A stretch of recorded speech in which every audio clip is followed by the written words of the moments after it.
Shattered Pieces by Orpheus Kidwell, Chapter 15. The clan's war room, Mount Glen Courthouse. Is everyone here, Hiran? Naruto wondered as he met his faithful and fanatic friend just outside the door to the courtroom they turned into a war room. It was the same one that Cinder had shown him the security footage of Ruby Rose in. The acolyte of Lord Uzumaki nodded. Even Shikamaru? Really? He may be late to many things, but I think he understands how important this was, he unexplained. Or perhaps Tamari simply dragged him here against his will. The Lord of Mount Glen pictured the blonde dragging her dear fondest boyfriend through the streets and couldn't help the smile that formed on his lips. Tossing the thoughts away, he focused on the matter at hand. However, as Hidan opened the door for him and followed him into the room, thanks to some creative uses of architecture's blueprint, mother's will, and instructions from the two resident engineers among the clan, those being Sasori and Konkoro, the war room had taken on a different look than when Cinder had visited.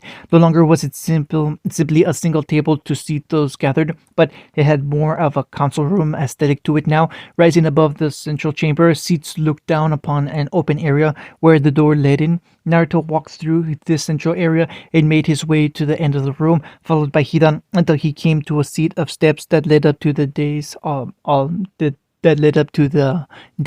the seats sat upon. Taking their seats, Naruto looked around at his console with a serious expression. I'm glad that we could gather so quickly, he began.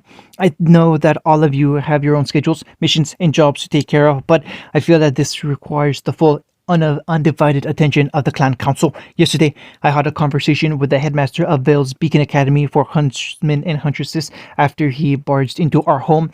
The trespasser waved a tale for me about a sage, a queen, and a being known as the World Eater. His word alone would not have swayed nor convinced me, but Hidan helped me learn the truth. As you are all aware, Hidan's ability of recovery is the primary factor of how he has aged so well, despite the fact that he was born far, far before anyone currently alive existed. Yesterday, he relayed to me that that isn't quite true.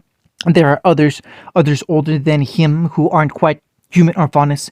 If you would, Hidan. The acolyte nodded and looked out at the crowd, whom his master had drawn in. Of course, Lord Uzumaki, I have lived 2,000 years, give or take a few hundred here or there that I might have lost track of, he exclaimed. I've seen empires rise and fall, heroes born and die, and entire cultures and religions disappear into the aether as others rise to power. I witnessed the rise of Grimm, the fall of humanity, and the discovery of dust that allowed us to fight back. However, the entire time I existed, there were always other things that existed as well. The most important of them are the sage and the Lord Grimm, who was succeeded by the queen. I don't know how old they are, I don't know where they came from or why they existed, but I do know a few things. The sage claims humanity and the faunus as his people, while the queen seeks to bring them down with her legion of Grimm, following in the footsteps of her predecessor, the Lord Grimm. They've been locked in a constant struggle for longer than I've been extant, as far as I can tell. The battle between the sage and the Lord Grimm happened long before I was born, and the aftermath led to his death. The queen picked up his crown, sat in his throne, and bore the power he once wielded down the line, creating the Grimm in the process. For millennia, these two fought, and I watched as their wars waged. Entire nations were little more than chess pieces to these beings. The players outshined each other in their ruthlessness, their sociopathy, and their willingness to do what it took to succeed, even if lives were lost. There's a term in chess that fits what I saw them do only too well: gambit. The queen played white, the sage played black, and the world was their board. Hold on a moment. Zabuza spoke up from his seat on the council, thoughts flying through his head. His eyes showed many feelings. If the black player, the sage, was on our side, then why are you making it sound like he's just as bad as this queen? Shikamaru interrupted before the acolyte could reply. Do you know what a gambit is, Zabuza? The dear faunus wondered. When the swordsman shook his head, he explained, it's a move in chess where you willingly sacrifice a piece of your own to gain an advantage, no matter how meager, against your opponent. Hidan is saying that this sage was willing to sacrifice lives of humanity, the people he's supposedly protecting, just to ensure even just potentially minuscule gains over the queen. I mean, in the grand scheme of things, what's a few thousand lives here and there to a being that's lived over 2 millennia, that's over 2 millennia old, and that is who trespassed on our land yesterday, Naruto exclaimed. This sage was here. His power felt old, powerful in like that of some sort of force rather than an actual person. I don't know if anyone else in the room had similar intuitions when feeling even just his repressed aura, but it was terrifying. I'm not sure that even I could take him on. Signed, the blonde continued. That's not even the scariest part. The sage isn't immortal the same way that Hidan is. He is fully killable if you can get past all that power. However, when he dies, his soul and the aura that makes him so dangerous travels to another person. I don't have enough information to know if there are any limitations on that power, but killing him is the worst solution since he just popped up somewhere else. It could be random. It could be defined by the sage's own will. Lord Naruto, what of the World Eater and the headmaster referred to before? Haku pondered from her seat next to Zabuza. Did you find any truth to his statement? The blonde nodded his head. To those that weren't in the interrogation room when Osman was here, I'll clarify. Osman recounted a tale of a third entity separated from his or the queen's ambitions. This being was a woman known as Kaguya Otsutsuki, who gained the title of World Eater. Hidan didn't know much of her, but I'll reveal what we know so far. She had the power to consume. Whatever she consumed made her stronger. According to Osman, she is at least as old as him or the queen. On top of that, she didn't pick a side with either of them. Instead, she did what she wanted. When she died, she had consumed so much, gained so much power, that she could traverse the curtain of life and death to simply inhabit new bodies and extend her life that way. Unlike the sage, who seemed to reside within bodies and require their willingness to allow him to take over, she simply did. He expressed that each life she was different. While she might be a hero one life, she could be a bandit king the next. She could be a prince one life and then a pauper in another. Everything hinged on whatever she thought was most entertaining, and through it all, she ate. She ate everything that she could get her hands on. Physical objects, souls, even mere concepts were like fruit in a basket before the World Eater. Her powers, they sound very similar to my own. On top of that, Kurma, Yami, and myself don't even understand our own soul. It is vast, and there are aspects of it that makes me fear that Osman could be right, that I might be the World Eater. The only issue is that I don't know anything about the things he talked about. I don't have even faint memories of these things. Kurma, Yami don't either. It is odd, but I'm going to see what I can find out. If I really am this World Eater, then I have to use that power to protect our family, our home, our clan. There was silence a moment before Gurren spoke up. Naruto, I've always known you were powerful. That much all of us knew.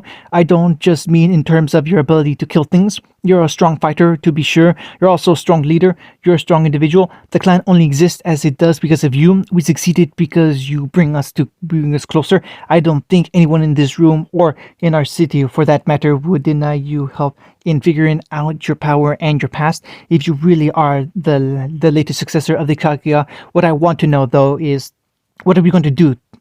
Naruto looked at his council made of Gurren, Kisame, Zabuza, Hidan, Shikamaru, Haku, Sasori, and Tamaru before smiling and standing. We're going to do what we've always done. We're going to survive. We're going to fight. We're going to win. All of us. We need to prepare for a war, the kind of war that the world has never seen before.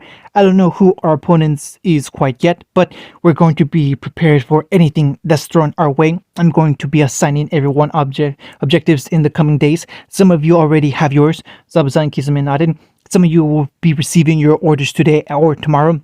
Mount Glen will be prepared for anything and everything by the time we're finished. In the meantime, there is one more thing that we as a clan must do.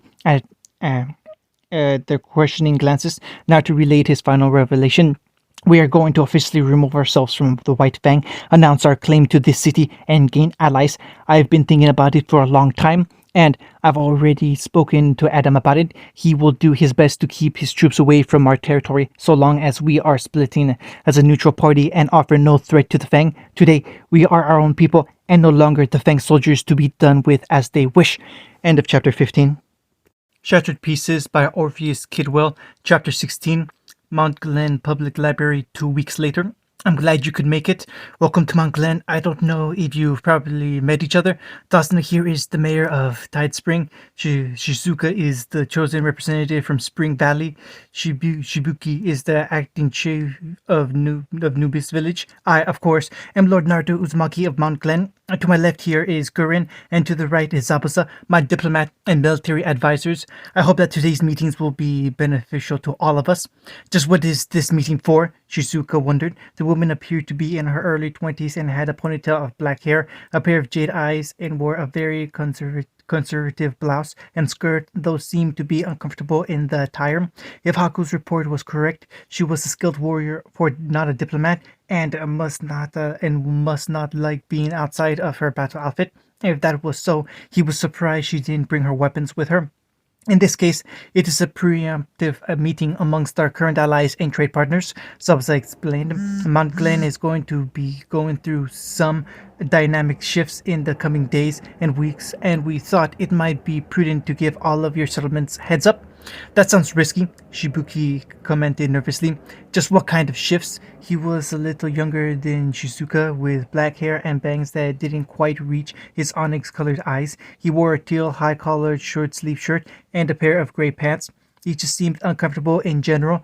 Hako revealed that he was the only son of the village's previous chief, who was killed by the best warrior in an act of revenge due to some village politics that kept him from becoming the new chief. He wasn't really the village chief type, more of an administrator, but due to village laws, he was acting chief until someone qualified revealed themselves. Yes, what we plan is risky, Gurn replied. However, it is necessary if our home is to prosper. If you three wish for your homes to take part in that prosperity, you can join us, or you can leave our agreements and continue as you did before we arrived. Just what are you planning, kid? Tazuna wondered as he took a sip of his ever-present bottle of Fireball whiskey. Apparently, he used to drink sake, but it stopped getting him drunk unless he got the real expensive stuff. Haku's spy reports were very thorough thanks to his mirrors. The man himself was older than anyone in the city, aside from Hidan, of course. He had a full head of gray hair, a thick goatee, black eyes behind a pair of slim silver oval rimmed glasses, and very tan skin from working outside so much. He was not only the mayor, but also the chief architect of Tidespring. We're going to prepare our city in the coming weeks so that we can officially declare Mount Glen its own sovereign free city, separate and independent of the Four Kingdoms. My family, my clan, we aren't Valian, we aren't Legion, we aren't Mistrillian, and we aren't Vacuin. Because of the things that ties us together, we're culturally and ethically different than any other group in Remnant. It doesn't make sense for us to bend the knee to the other kingdoms when we've got nearly everything we need to be on their level. We may only be a single city state, but that's all the other kingdoms really are anyways, no matter what they say on paper. You're trying to start a fifth kingdom? Shizuka accused. That's what it is, isn't it? You want to start a fifth kingdom? Naruto smiled and met her gaze. I thought Menagerie would be the fifth kingdom, but to think it would come from this place instead. How can you be so sure that you won't become the target of a coalition between the other four? Gurren answered this one. I'll admit that there was some issue amongst our people with figuring that one out. However, we are content with our odds. We can't take on all four kingdoms at once. Hell, I don't think we could take even just Vale if they concentrated all their force on us. The bigger picture paints a very different light though. We don't have to fight any of the kingdoms, let alone all of them. There's still a lot of tension between the kingdoms after the Great War. The chances of them working together against a non-threatening settlement of faunus and humans just trying to get by is nearly non-existent. On top of that, Sabasa continued, Vel is the only real threat in the military problem. There is multi-faced. First off, the current king is not the warrior his grandfather was. He is a coward and would be content so long as his capital city is safe. The noble council beneath him are too busy trying to take his power and gain more land from within the kingdom that they wouldn't even worry about us. Even if they did, we can either use blackmail or just turn them against each other long enough that they don't become a threat to our safety. All of this is without even taking into account the issues inside Vale from the White Fang and the string of dust robberies from the thief Torchwick. They're too distracted to pay attention to a formerly abandoned city being rebuilt. We cleared out the Grim here when the huntsmen couldn't. We took the foundation that was left and supplies from the old military base here and have made this our home. As they say, it's easier to fight off the wind than to shoot down a mountain. We have every defensive advantage here if they do decide to attack. I'm sure you saw our artillery and walls as you walked in, right? Anything large enough for us to see will bombard. If it's a small enough force that they can sneak in, our numbers will eradicate them. You've really thought this through, it seems, Thasana commented. Even if most saw him as an old drunkard, he was an architect. If they were preparing their defenses this early, he was sure that they could find benefit. I'm willing to have my town lend a hand in helping Mount Glen out of if it means our continued protection against the tribals in Grim. If you're going to declare yourself a proper kingdom, though, I'm sure that our contract will need to be updated. Vel did a piss poor job at being a proper legal lord, but from what I've seen, you lot take that job seriously. I'm in, and I'm sure Tidespring will be too when I bring this up in the next town hall meeting. Naruto nodded, smiling at the man's continued support. He then looked at Shizuka and Shibuki. I'm not a diplomat, even if I am supposed to inherit Spring Valley someday, Shizuka began. I'm a warrior first and foremost. I may not understand the political intricacies between the kingdoms, but I do know that a kingdom this close to Spring Valley means safety. Yeah, the safety comes at the cost of taxes and levies, but it's still safety that Vale hasn't been able to offer my family or my settlement in years. I'm going to do my best to get them on board, and when my mother says yes, I hope you're ready for the recruitment lines in the Mount Glen military to increase. You're going to need a right and proper military to keep my people, and yours, of course, safe. I think you'll be surprised how many of us in the valley are ready to fight. The last members of the meeting, Shibuki, looked around and swallowed before seeming to resolve himself. I'm not strong like Shizuka here, or talented like Tasuna, he confessed. Even so, I do love my village, however small we are. My grandfather founded it on the frontier shortly after the war stopped, a war he fought tooth and nail to survive in.